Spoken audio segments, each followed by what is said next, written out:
È inutile. Cosa potremmo dirci ancora? Lascia almeno che ti veda ancora una volta prima che tu parta. E a cosa servirebbe?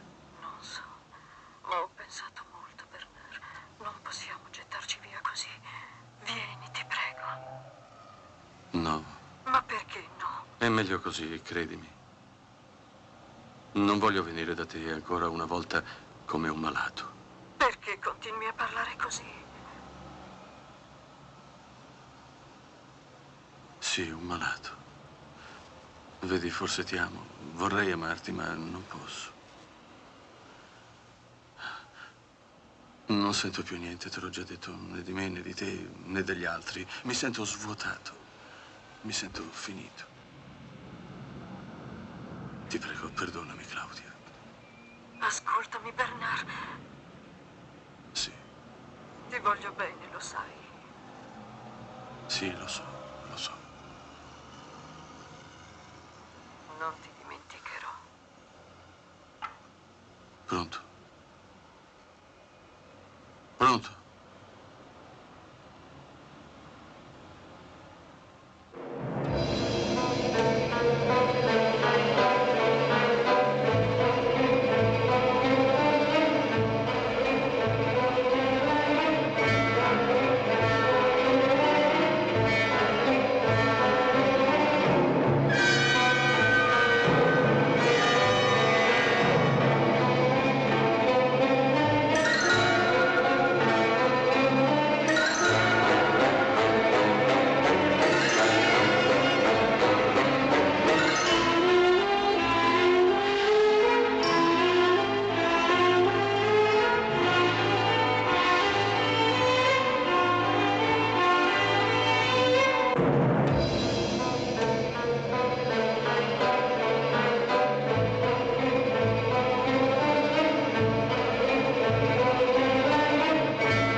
Avevo lasciato il vuoto dietro di me.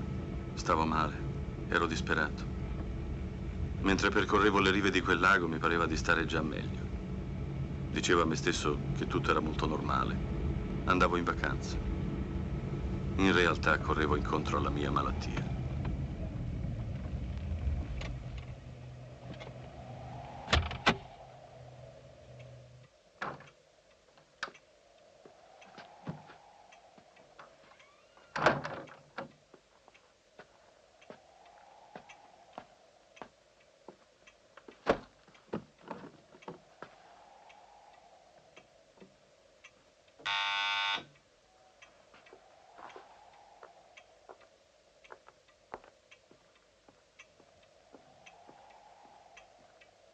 Signor Bernard, come state? Bene. Avete fatto buon viaggio? Sì, grazie.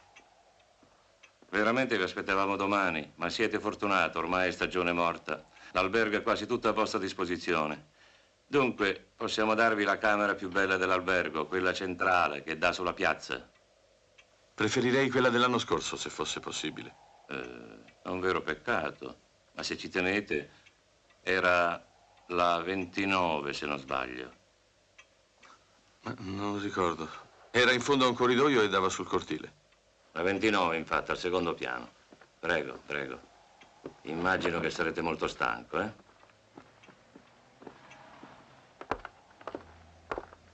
Ho visto che state rinnovando la facciata. È un vero peccato. L'albergo perderà il suo carattere. Purtroppo abbiamo ridipinto soltanto i muri esterni. Questo albergo è vecchio, avrebbe bisogno di ben altri restauri. Però, se io dovessi badare a voi, caro signor Bernard, vi assicuro che andrei in rovina. Voi siete, come dire, un cliente un po' particolare. Gli altri oggi vogliono le cose moderne, la plastica, la televisione. Per questo prima o poi sarò costretto a rinnovare tutto.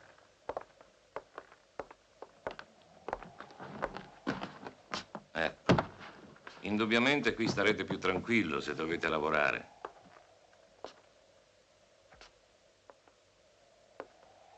Ora il mattatoio di mio figlio Mario.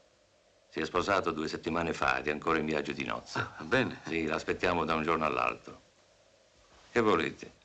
Ho dovuto aprirgli una macelleria per renderlo indipendente. D'altronde vi confesso che un'altra donna in casa ci voleva. Mia figlia Irma è troppo occupata a dirigere tutto l'andamento dell'albergo e non c'è nessuno che si occupi dell'amministrazione.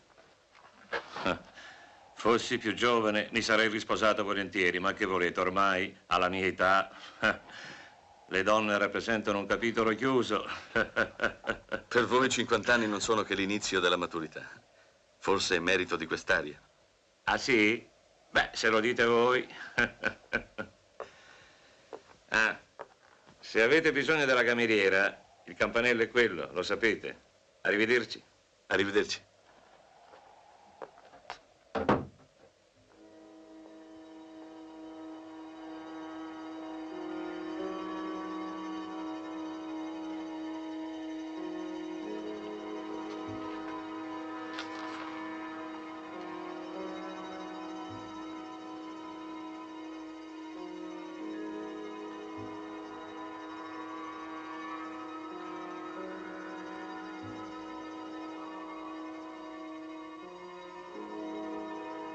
Avevo travestito il mio viaggio di abbandono, di solitudine. Ma guardando quelle fotografie, ebbi la certezza di avere ingannato me stesso. Non ero forse venuto soltanto per lei? Era una cameriera dell'albergo. Si chiamava Tilde.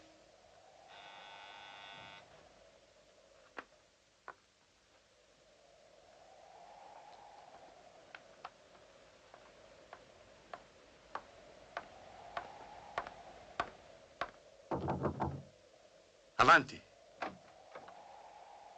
Desiderate qualcosa? Sì, dell'acqua minerale, per favore. Non vi occorre altro? Sì, vorrei sapere... No, portatemi una bottiglia grande, ho molta sete. Subito, signore.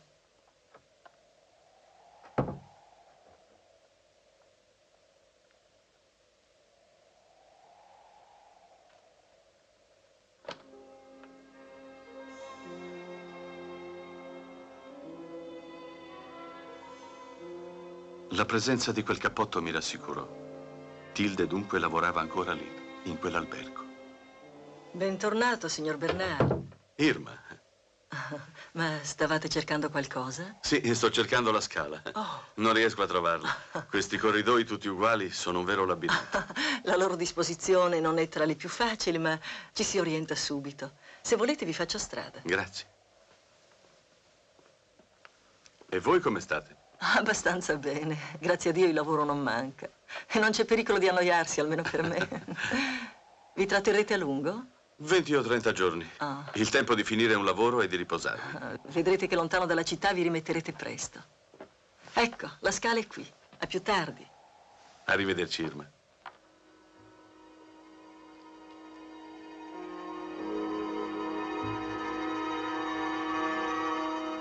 Lontano dalla città e dalle mie più segrete incertezze, mi sentii di nuovo vivo. L'attesa di rivederla e la pace di quel paese ormai fuori stagione riuscivano a ridarmi quel senso di piacevole ozio e di tranquillità che credevo di aver perduto per sempre.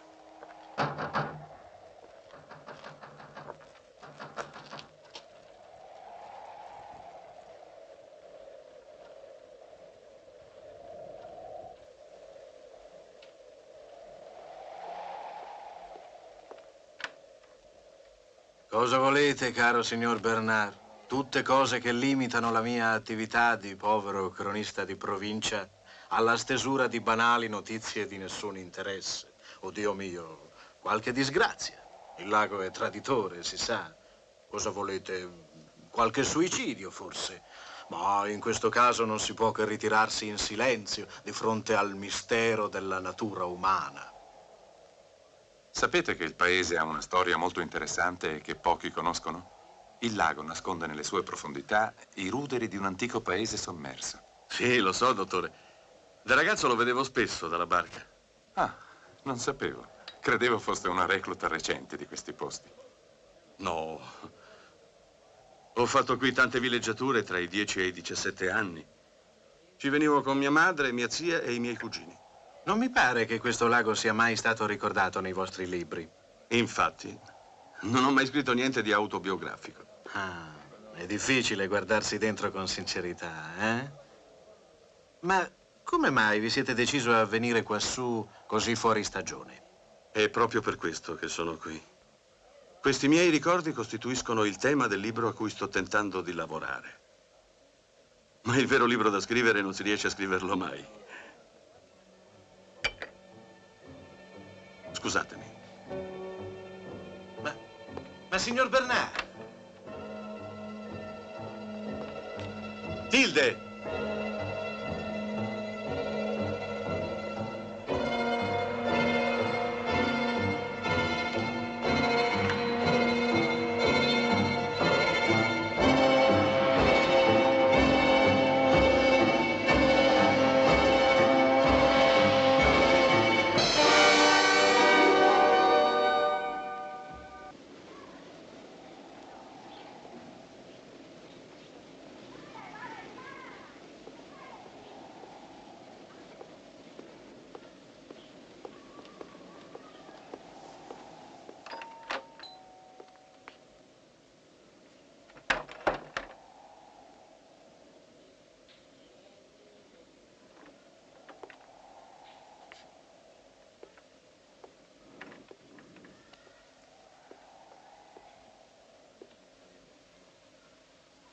Desiderate?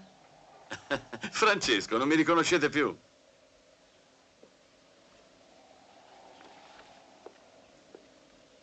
Signor Bernard, che sorpresa. Come state? Bene. Quando siete arrivato? Oggi stesso. Avete preso alloggio all'Albergo del Lago? Infatti.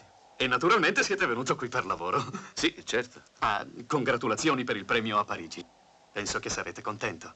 È stato un grande successo. E del mio libro che cosa ne pensate? L'avete letto? Certamente che l'ho letto, signor Bernard. È molto interessante. Però, a essere sinceri, non mi ha del tutto convinto. Sembra che abbiate avuto paura di non trovare subito una risposta a tutto. Avete ragione, ma i critici hanno detto il contrario. Mi piacerebbe parlarne con voi. Ma potrò dirvi ben poco. Sapete, io ho sempre avuto una strana diffidenza per i laghi. Questo però mi ha sempre affascinato.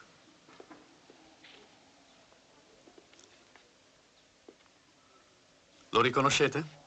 È Mario, il figlio del padrone del vostro albergo. È una bella donna, sua moglie. Una forestiera. Una donna sola e molto ricca. Era tutto il giorno che aspettavo di rivedere Tilde. Ero sicuro che da un momento all'altro sarebbe apparsa. Ma perché quella donna che avevo seguito indossava il suo cappotto? Perché?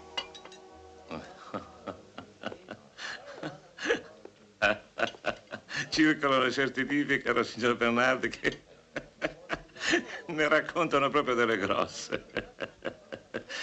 Come va? Tutto bene? Sì, grazie. Qualunque cosa avete bisogno o desiderate, non so, un piatto speciale, un vino particolare.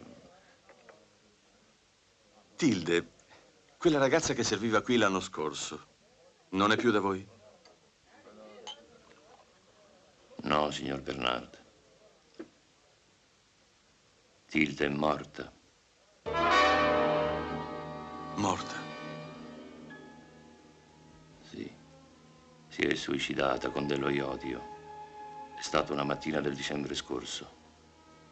Ma per quale ragione? Non l'abbiamo mai saputo. Per noi era come una figlia. Papà, c'è gente. Scusatemi. Ho pensato che avreste preso volentieri un caffè.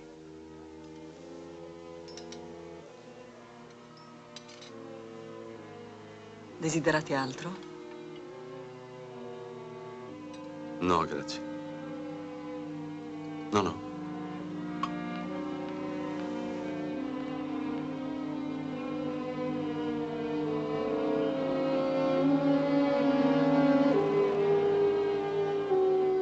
Volevo ripartire, ma quella notizia mi torturava, non mi dava pace. Tilde non esisteva più, si era uccisa. No, no, non potevo crederlo. Ma perché? Per quali ragioni? Chi era Tilde? Il ricordo di quella domenica d'inverno mi ossessionò tutta la notte.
morite tutti quanti!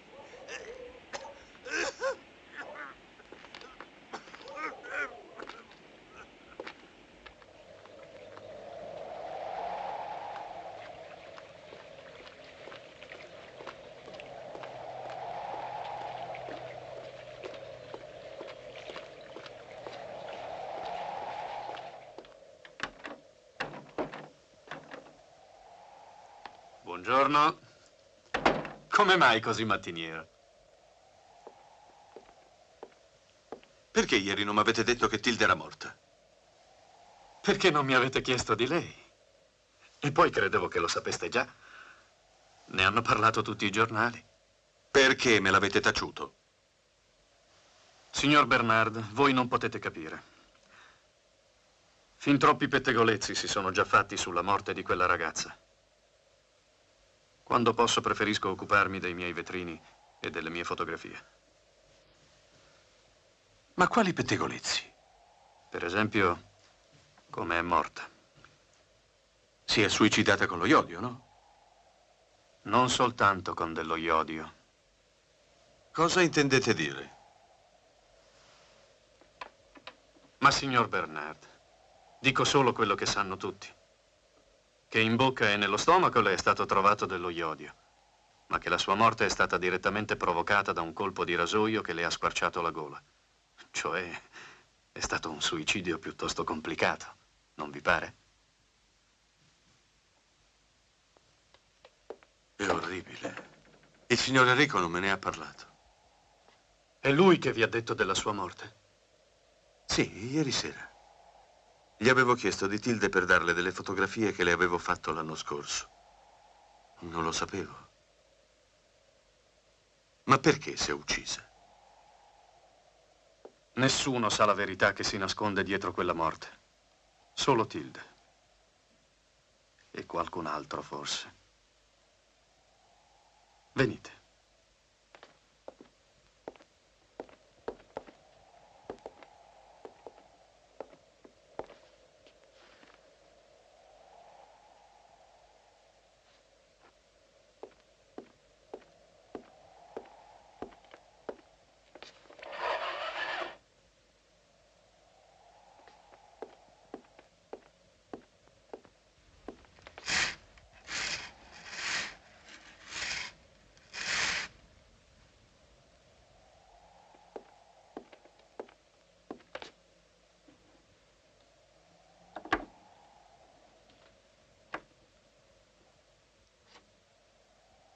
Mi raccomando, signor Bernard, nessuno deve sapere ciò che sto per mostrarvi, anche perché non rappresenta una prova inequivocabile. Avvicinatevi.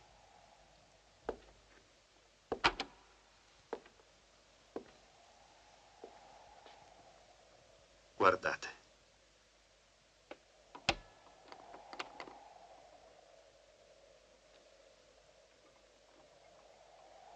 È una fotografia che Tilde ha fatto con degli amici durante una gita in montagna. L'ha portata qui da me pochi giorni prima della sua morte perché gliela sviluppassi. E quella al centro? Sì, proprio quella. Ma non notate niente? Sì, certo. L'attaccatura del suo ventre non è davvero normale, anche se sta appoggiata.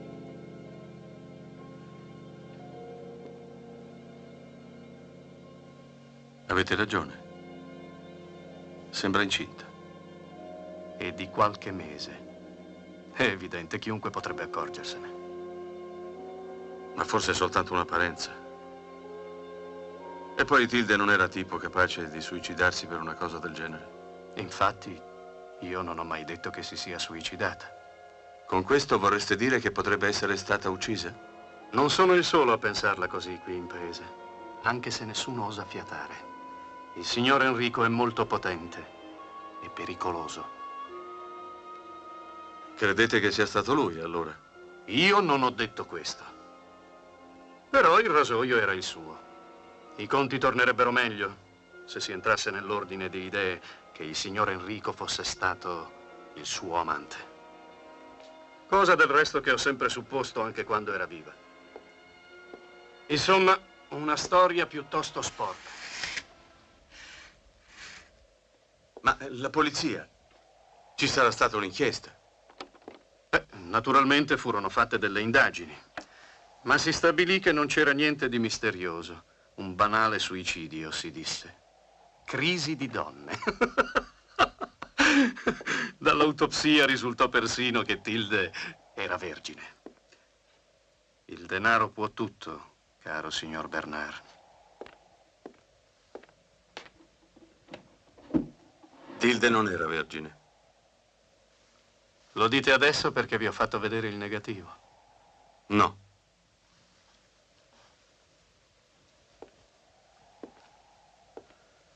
E come potete dirlo, allora? Lo so. Una domenica, l'anno scorso, la seguii fino in albergo e attraverso una fessura la vidi fare all'amore con qualcuno. E chi era quell'uomo?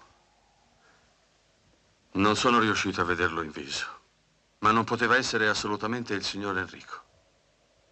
Anzi, sono sicurissimo che non era lui. Com'era? Ho visto solamente le sue mani e le sue spalle. Mi è sembrato forte e giovane. Poteva avere non più di 30-35 anni. Forse era semplicemente il suo fidanzato.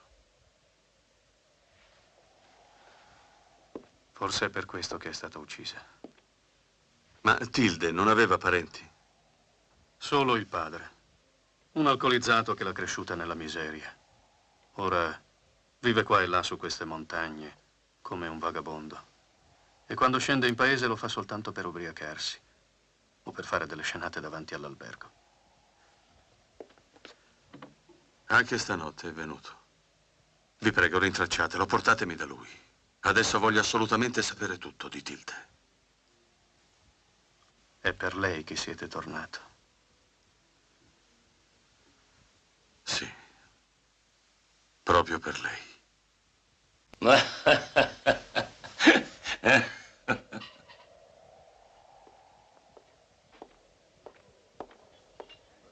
Cosa c'è? Qualcosa che non va? Il signore dice che non è fresco.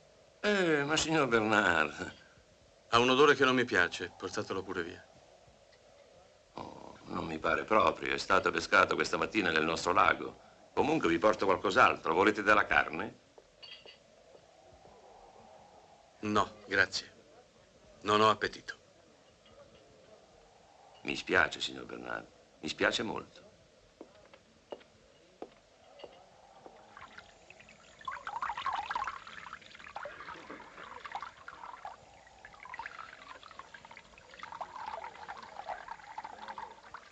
L'ambigua figura di quell'uomo, la sua scoperta sensualità mi disgustavano. No, Tilde non poteva essere stata la sua amante. Non potevo crederlo.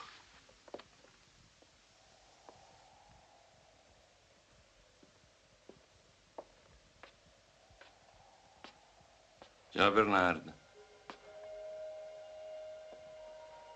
mi dovete scusare per poco fa. Voi lo capite, per me e per l'albergo la cosa ha la sua importanza.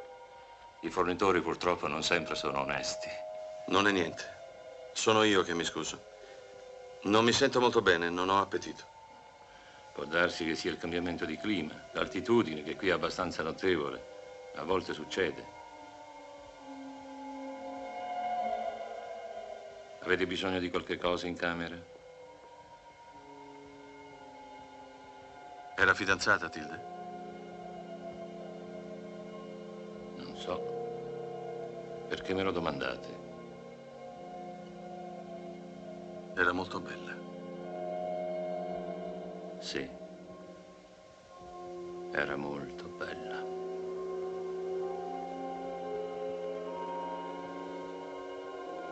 Buonanotte. Buonanotte. Quelle parole, l'emozione con cui le aveva pronunciate, parevano confermare le insinuazioni del Go.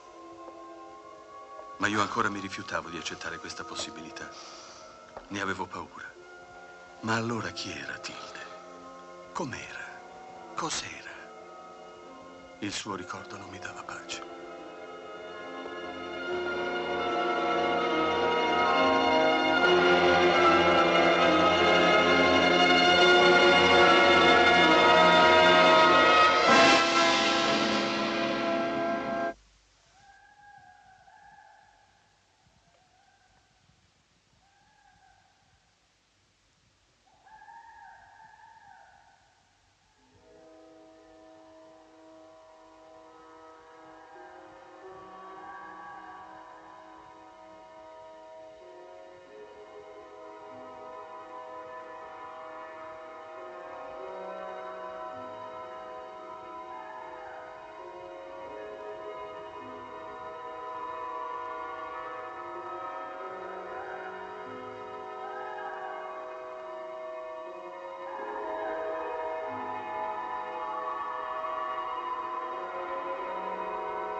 Voi dormite. Ma io non posso dormire. Tutto il nostro orgoglio, tutte le nostre speranze sono fallite. Non ce la faccio più.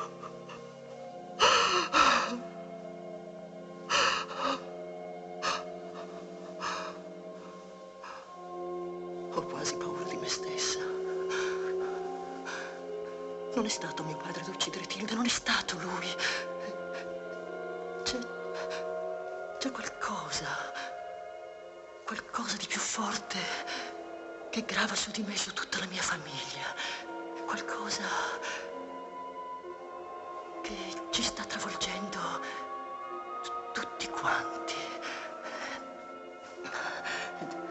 Lo avete visto anche voi, non abbiamo quasi più clienti.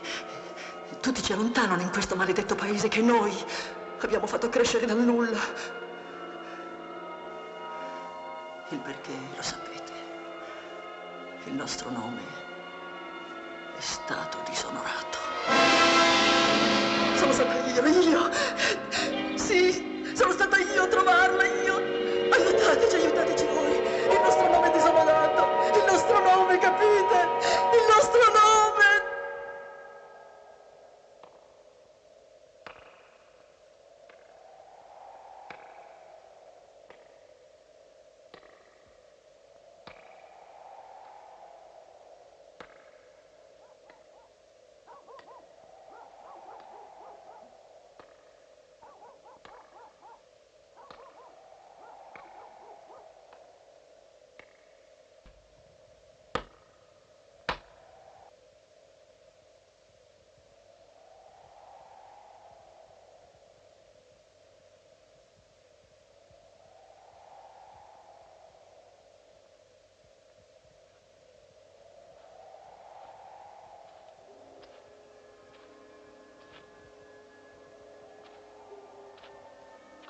Volevo vedere dove era sepolta, come se questo avesse potuto dirmi qualcosa sulla sua morte.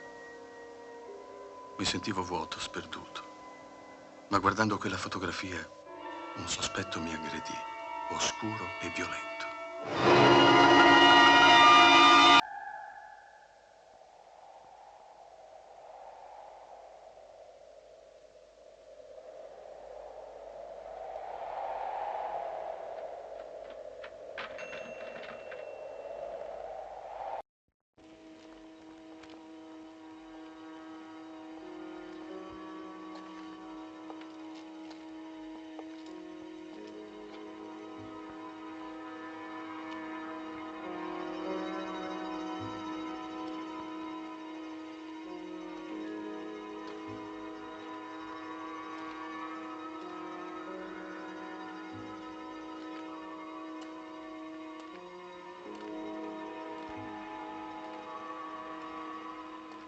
Come la vidi non la riconobbi subito. Poi ne fui certo. Era lei, Adriana, la moglie di Mario.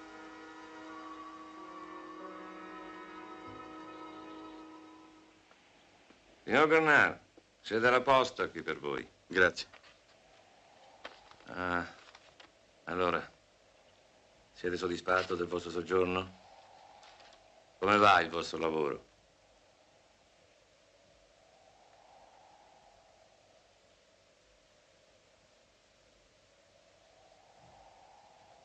Cosa avete detto? Dico se va bene il vostro lavoro. Sì, molto bene. Non potete immaginare quanto piacere mi fate. Sta meglio.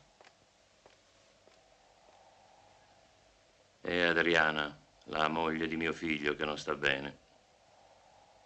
Momenti di crisi che a volte prendono le donne appena sposate, ma poi passano. Cosa volete? È forestiera e deve ambientarsi. Ma ecco la chiave. Avete bisogno di qualche cosa in camera? No, grazie. Arrivederci. A più tardi.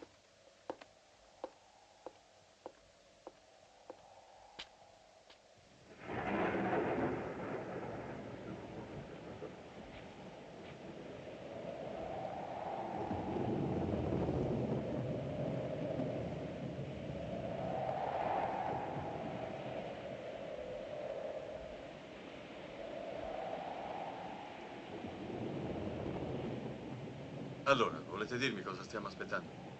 Vedrete voi stesso e mi ringrazierete.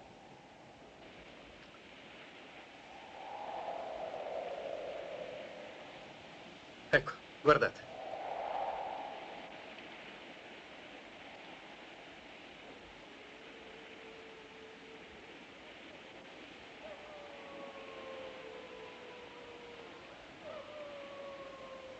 E mi avete fatto venire sin qui solo per questo? Non mi vorrete dire che tutto ciò vi sembra normale? Torniamo a riva, vi prego. Tutti questi misteri forse sono soltanto frutto della vostra immaginazione malata. Ne siete proprio sicuro? Voi credete che io parli in questo modo perché sono un essere infelice? Non illudetevi. Ognuno ha la propria gobba. E poi, anche la morte di Tilde è una mia fantasia? Forse si è suicidata e basta, e per delle ragioni che non conosceremo mai. Dite piuttosto che avete paura di vederla nella sua realtà. Le vostre teorie mi hanno divertito abbastanza. E al punto di farmeli perdere i limiti della realtà. Adesso basta. D'ora in avanti vorrei essere lasciato in pace. È chiaro? Torniamo subito a riva. Ah, siete più vile di quanto credessi. Date la colpa a me della vostra impotenza e della vostra aridità. Ma consolatevi, oggi l'arte diventa sempre più inutile, tanto si fa assurda e non necessaria.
Se ho dovuto inventare quella storia del biglietto e della pesca, l'ho fatto semplicemente per non destare sospetti su questi nostri incontri.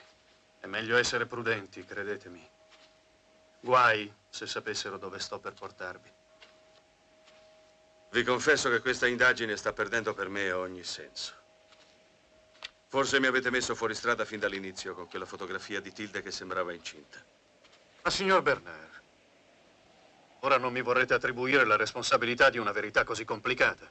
Se sono qui con voi è grazie alle vostre insistenze. Scusate, non volevo dire questo. Io dico soltanto che la morte di Tilde non l'ho inventata io. Come d'altra parte non ho inventato io le passeggiate notturne della moglie di Mario, che tra l'altro di giorno non esce mai. L'avete vista anche voi? Io no, ma tutto il paese ne parla. È incredibile come Mario possa sopportare una cosa simile. È una vera sfida alle chiacchiere della gente. È una pubblica dimostrazione che i loro rapporti matrimoniali sono un fallimento. Ha un carattere strano, Mario. Non sono mai riuscito ad avvicinarlo, neanche l'anno scorso. È un violento. In paese tutti lo temono. Venite, siamo quasi arrivati.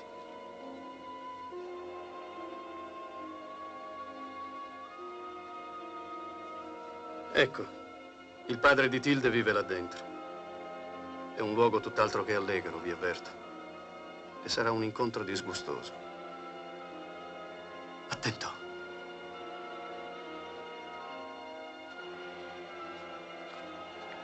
L'avete riconosciuto? È Mario.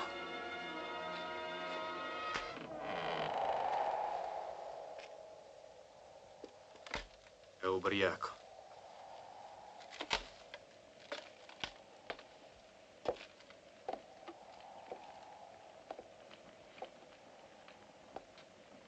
Saverio, sono io, Francesco. Senti, questo signore vorrebbe domandarti alcune cose su tua figlia. Era un suo amico. Hai sentito?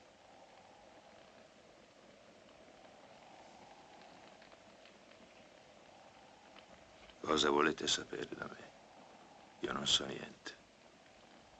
Hilde era buona, ma ora non c'è più. Chi è stato? Lo sapete? Perché non volete parlare? Hai avuto visite poco fa. Ti hanno minacciato? Vengono qui spesso quelli dell'albergo? Non avere paura. Dì al Signore quello che sai.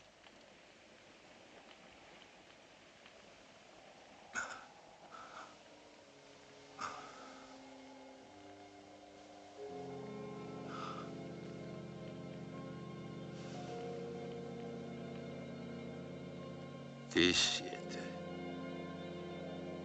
Cosa volete da me? Io non so niente.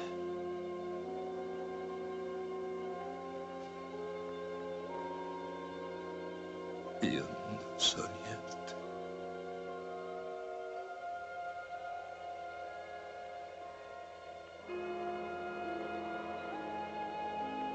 Vedete? È inutile.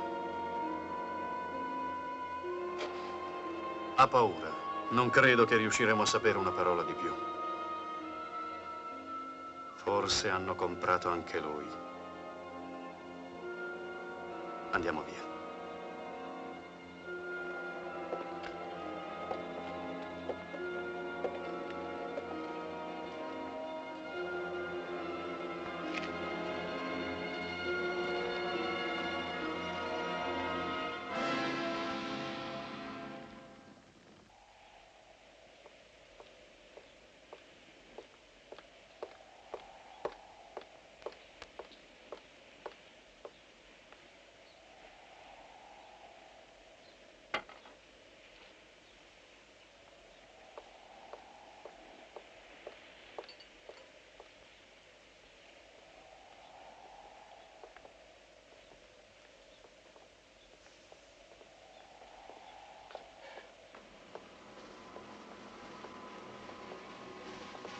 Buongiorno. Stai tranquilla, Adriana. Tu? Sì, cara, ci penserò. Un po' di roba cara di fare. Prendi. Basta.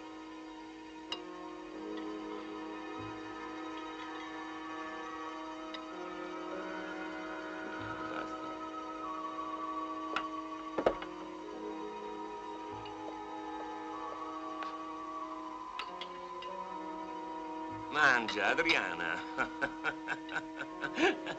Mangia, ehi! Impara da Mario, guardalo, lui non fa mica complimenti, vero?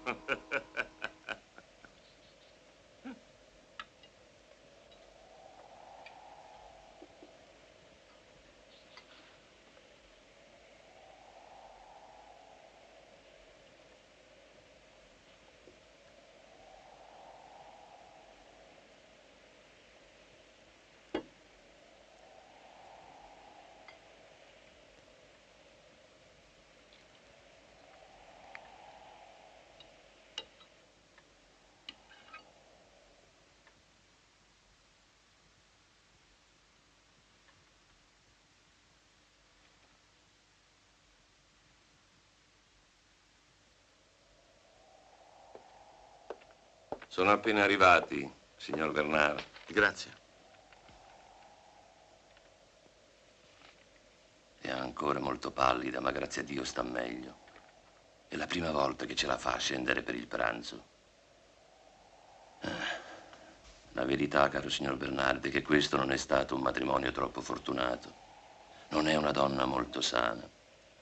Avrebbe dovuto dirlo a mio figlio prima di sposarsi. Non vi pare?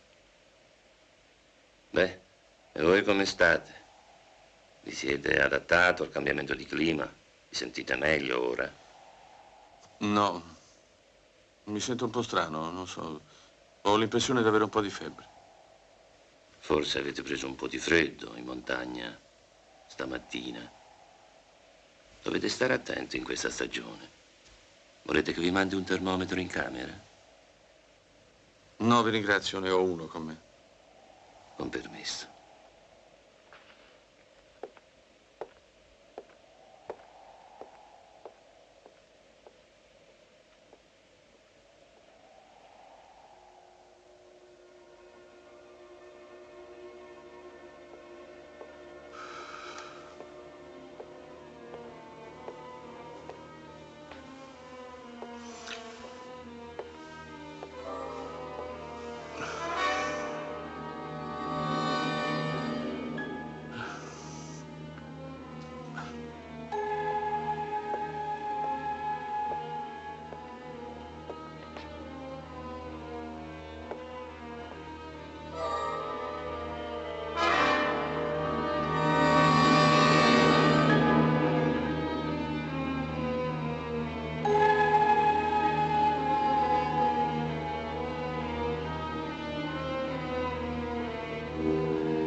Quella stessa notte l'attesi a lungo. Come sempre sarebbe apparsa e finalmente le avrei potuto parlare. Cosa voleva dirmi con quel biglietto? Quale nascosta complicità voleva stabilire con me? Il freddo e la febbre rendevano la mia attesa insopportabile.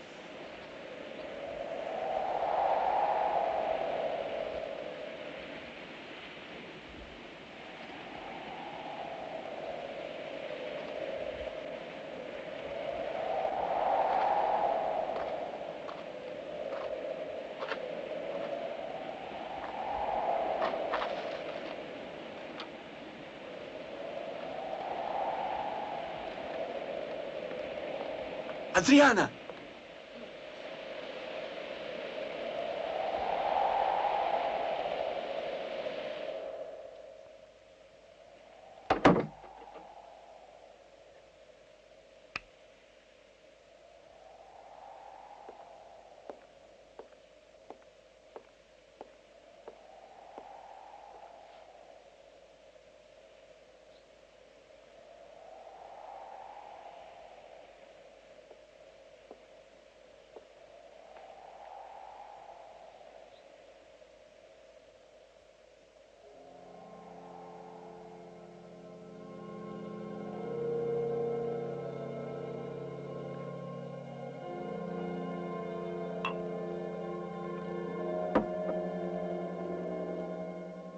Come sempre, tutto sembrava rientrare in un'apparente normalità. Ma perché allora Adriana era fuggita? Perché non aveva voluto parlarmi? Stavo male.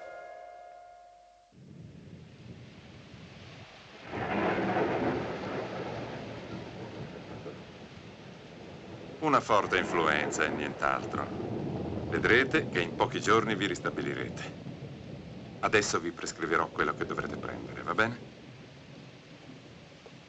L'importante è che stiate tranquillo. Parlerò io con Irma per il menù.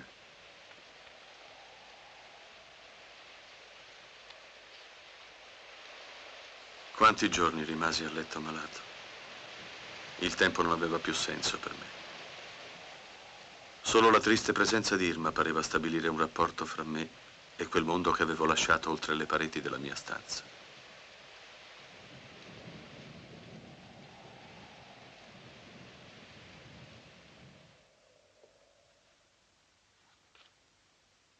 Signor Bernard, come vi sentite? Chi siete? Potevate almeno bussare. Che cosa volete? Polizia, dovete scusarci, ma avremmo bisogno di voi. Potete alzarvi? Veramente non capisco in cosa potrei esservi utile. Io non sto bene, lo vedete? Lo sappiamo benissimo, ma purtroppo si tratta di una cosa molto grave. E la vostra presenza può essere determinante. Ma potrei almeno sapere di che cosa si tratta? Mi dispiace molto, ma è impossibile. Il regolamento me lo vieta. Vi aspetterò nel corridoio. Vestitevi pure con calma.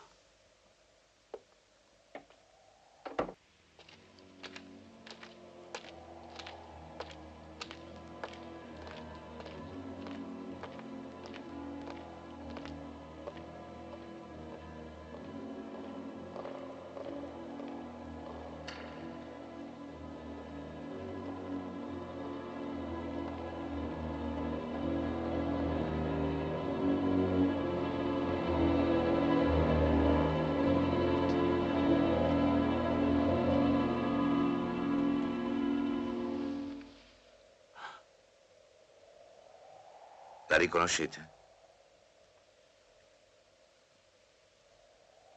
Sì. È la moglie di Mario. Adriana. L'abbiamo ripescata stamattina nel lago. Vi prego, seguitemi. C'è bisogno della vostra testimonianza.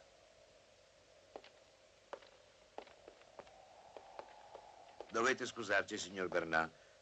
So che non vi sentite bene, ma si tratta soltanto di una formalità, anche se spiacevole per tutti. Prego, accomodatevi.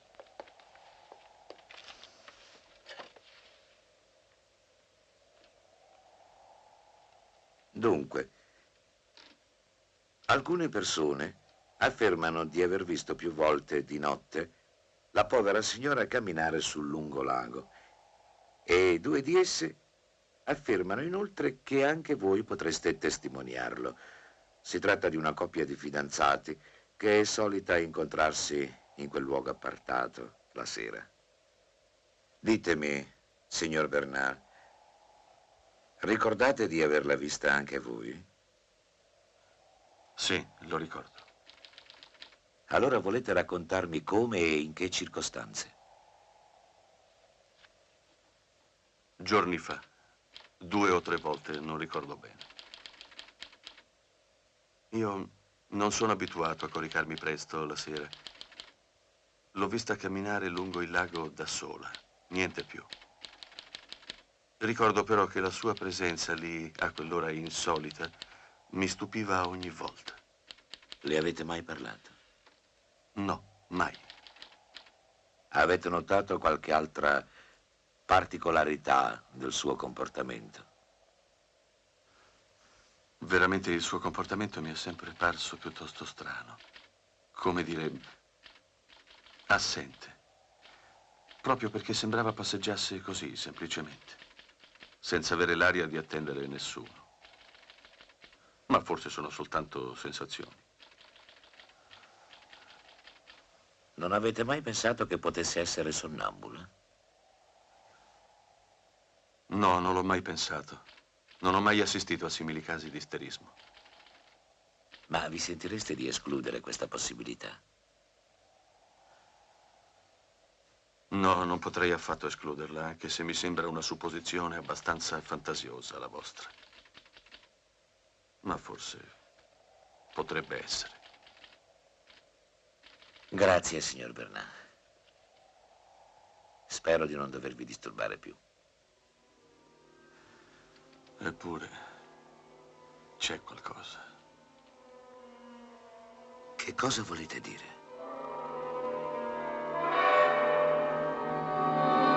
No, niente. Ma vi sentite male? Volete che vi faccia riaccompagnare? No, no, grazie, non è niente. Io ho solo bisogno di un po' d'aria. Se volete sapete dove trovarmi. Buongiorno. Buongiorno, signor Bernard.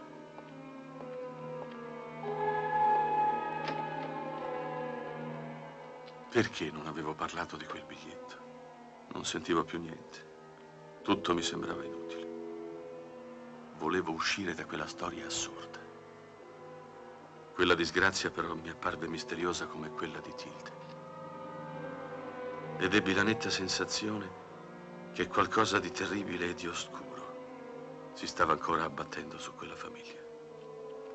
Qualcosa che ancora non aveva raggiunto il suo compimento.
Quella pelliccia bianca e intatta sembrava testimoniare qualcosa di sinistro.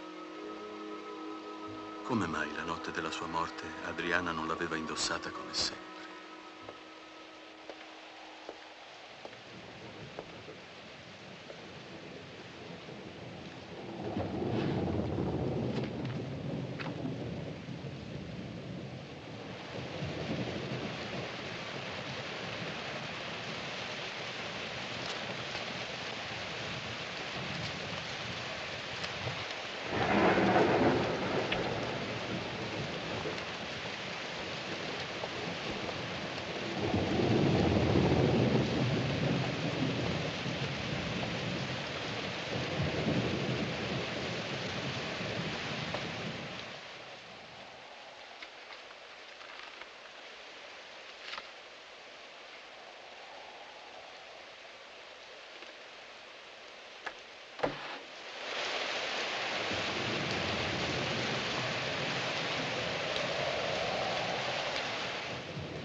Perché?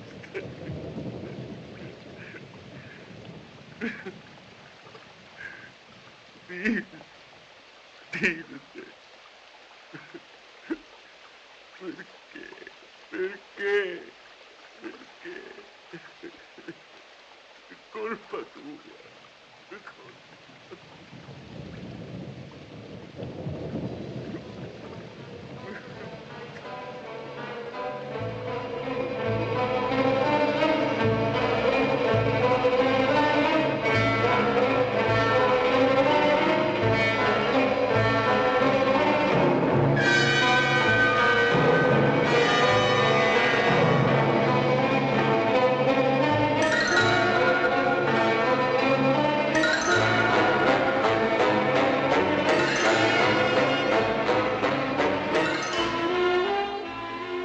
Perché quell'uomo aveva abbandonato il funerale di Adriana? Perché la sua disperazione l'aveva condotto nella camera di Tilde? Quale oscura verità univa fra di loro quelle due morti? Un pensiero mi aggredì.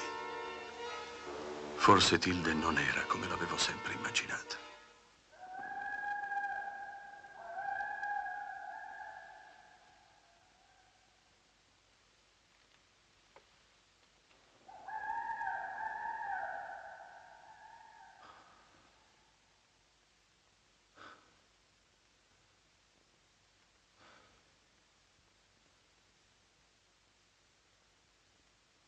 Ma tu?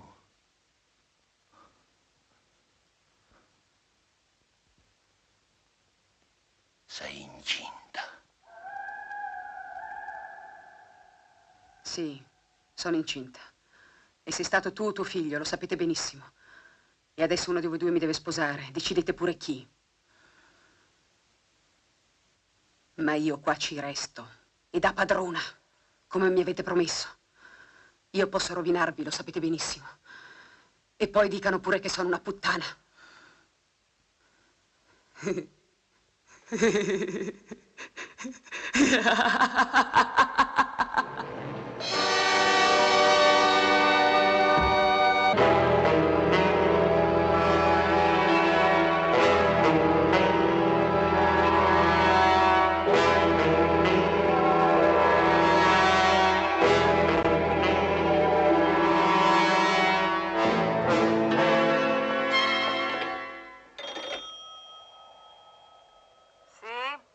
Vorrei il negozio del fotografo, subito, per favore.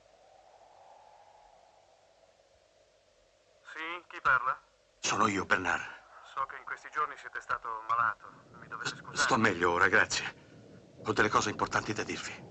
Da dove state telefonando? Dall'albergo, ho assolutamente bisogno di parlarvi, subito.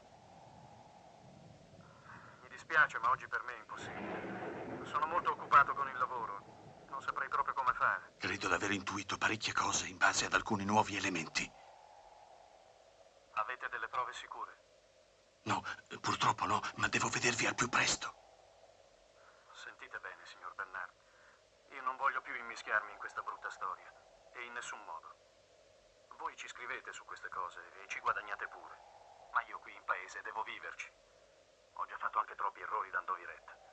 E poi ho alcune cose molto urgenti. E devo partire fra poco. Anzi, sono già in ritardo. Scusatemi, ma vi devo lasciare. Ma perché? Siete stato minacciato?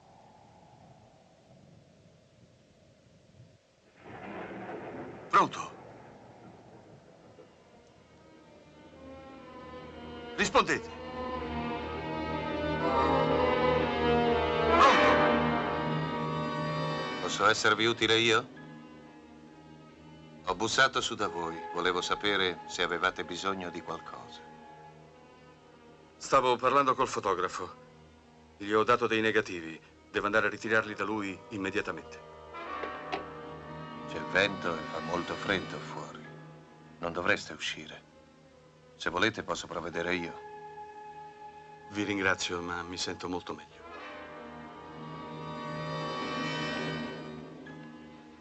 Ho bisogno di parlarvi. Vi prego, non uscite.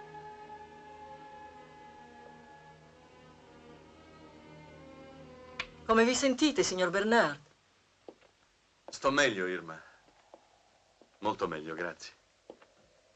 Ah, bene, mi fa piacere. Dovreste mangiare qualcosa.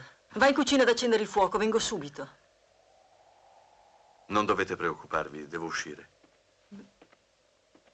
Signor Bernard.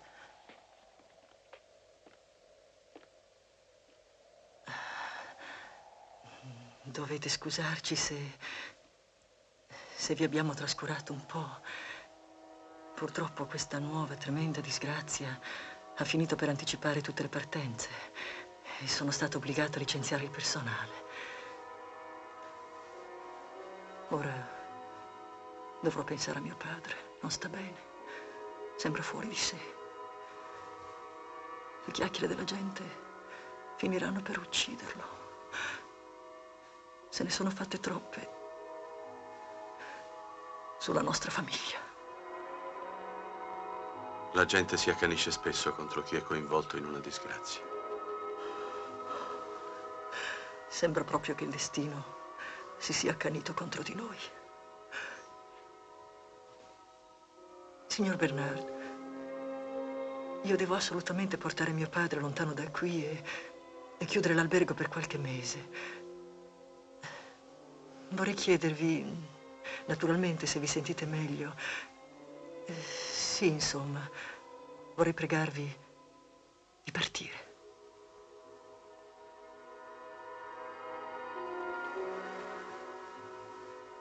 Va bene. Allora preparate pure il mio conto. Grazie. Prendete l'impermeabile, fa molto freddo fuori.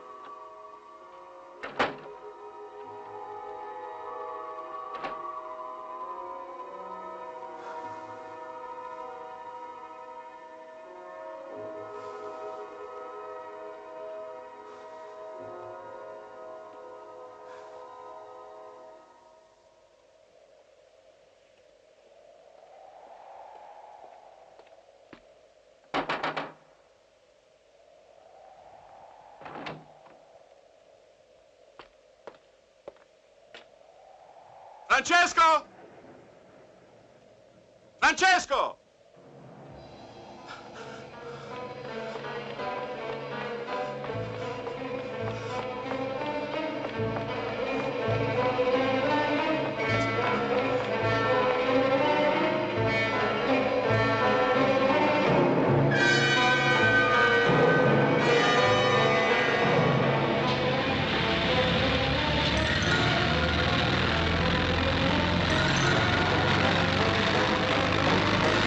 Francesco!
Cosa poteva aver spinto Mario a scrivermi quello strano messaggio? Perché voleva parlarmi? Fui assillato da 1000 supposizioni.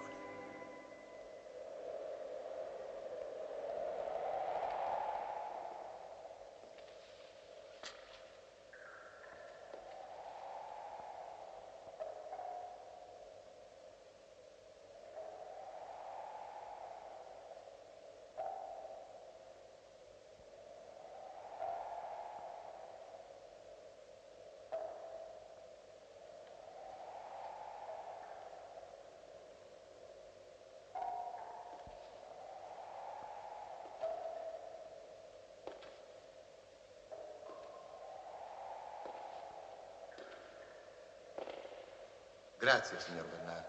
Sapevo che sareste venuto. Vi prego, chiudete la porta. Nessuno deve sapere che siamo qui.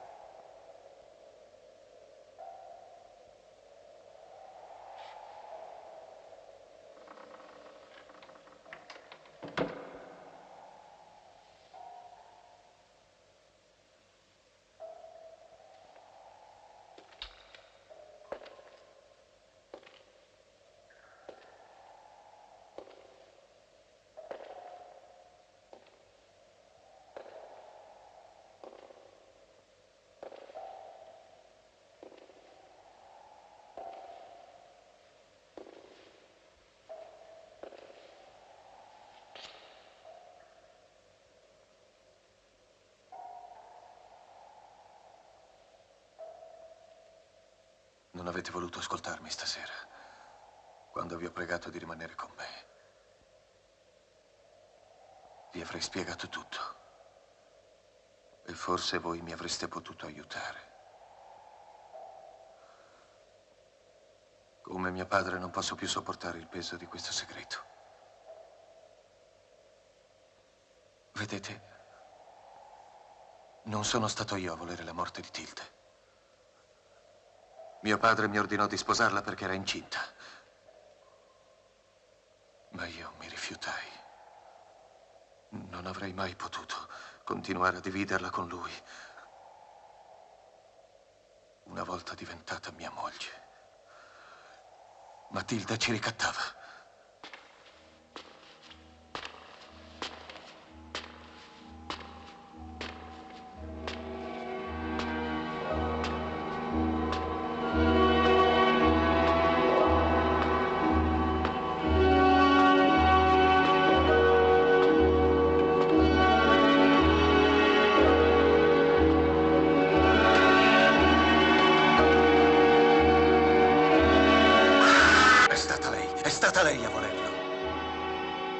Anche la morte di mia moglie non l'ho voluta io. Una notte, in un momento di sconforto, sentii il bisogno di confidarmi con lei. Voleva parlare, denunciarci tutti. Anche con voi ha tentato. Ma non sono stato io a volere la sua morte. È stata lei! È stata...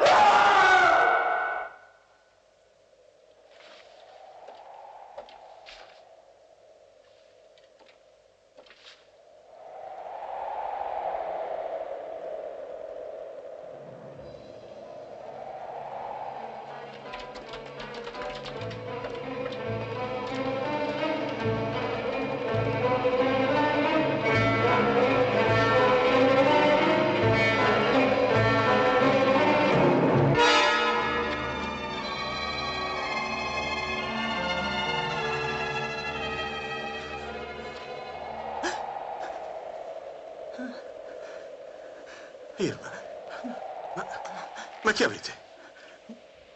Che è successo?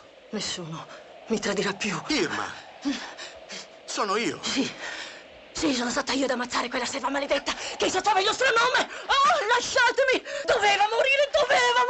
Irma! La pelliccia bianca. Calmatevi! La pelliccia bianca ero io! Sì, ero io con la sua pelliccia. Seguivate me, non lei.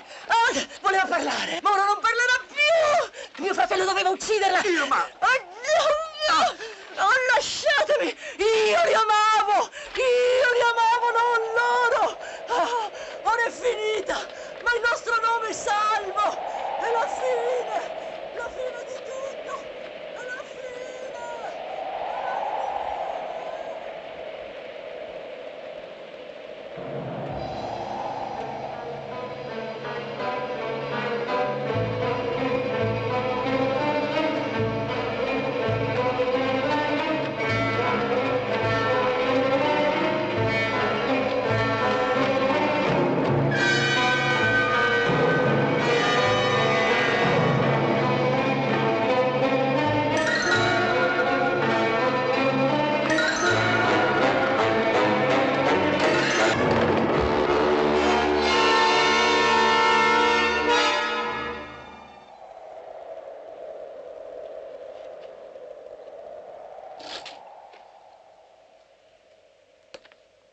Ecco, signor Bernard, la vostra deposizione.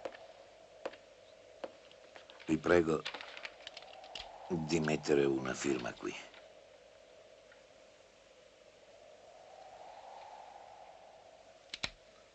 Vi ringrazio.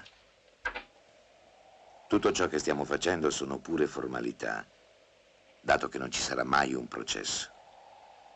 Pensate di non trovarla? Viva no di certo. E forse neppure morta. In quel punto in cui Irma è caduta, il lago è molto profondo e sul fondo c'è una vegetazione fitta e impenetrabile. Per ora è stata trovata solo la sua pelliccia. Ma i sommozzatori la stanno ancora cercando. Perciò, senza processo, si arriverà ad una verità puramente formale e ipotetica. Grazie anche all'apporto delle vostre intuizioni. Purtroppo inutili. Queste vostre testimonianze mi serviranno almeno per soddisfare la curiosità dei cronisti e del loro pubblico. Ma non vorrei farvi far tardi, so che dovete partire. Sì, tutto restava incomprensibile.